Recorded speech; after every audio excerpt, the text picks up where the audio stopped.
Guyana is practically free of the dreaded yellow fever, but on Wednesday, the Chief Medical Officer, Dr. Shamdeo Prasad, told Nightly News that given the recent outbreaks in other territories, Guyana is ramping up its yellow fever prevention campaign. Angola has had an outbreak that has left more than 2,000 deaths and counting. If you're not immunized and you get yellow fever, what can happen to you? With yellow fever is, as I said, a very disabling disease. As about a third of persons infected with that germ dies. First of all, it's a febrile illness, pains, fever, joint pains, and more particularly intense yellowness. So it affects the liver, so it's like jaundice, okay? And it causes damage to many of your organ systems in your body. So it's very disabling.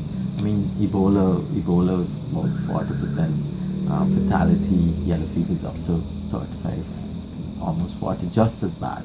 Dr. Prasad further told Nightly News that while some primates have been discovered to have yellow fever in pockets of the region, Guyana is taking no chances. Suriname has imposed the strict requirement that you must comply with the certificate.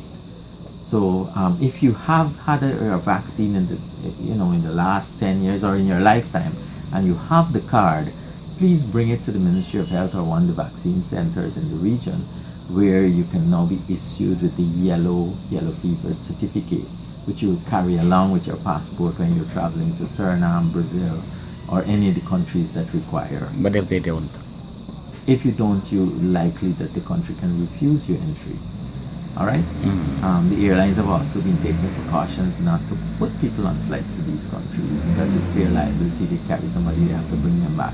Dr. Prasad further said this move comes following a late 2015 outbreak of yellow fever in Africa and the recent outbreak in Angola, where yellow fever deaths are mounting. Yellow fever is one of these diseases that transmits among monkeys, and there were some outbreaks actually in the salviatic environment in Brazil, in Peru, I think in Bolivia over the last couple of months.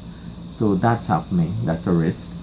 Dr. Prasad advised that persons planning to travel overseas should have their vaccines at least 10 days prior, and that one should have a certificate which differs from the blue immunization cards normally stamped and signed by senior health officials. Ebola is about 40% fatality.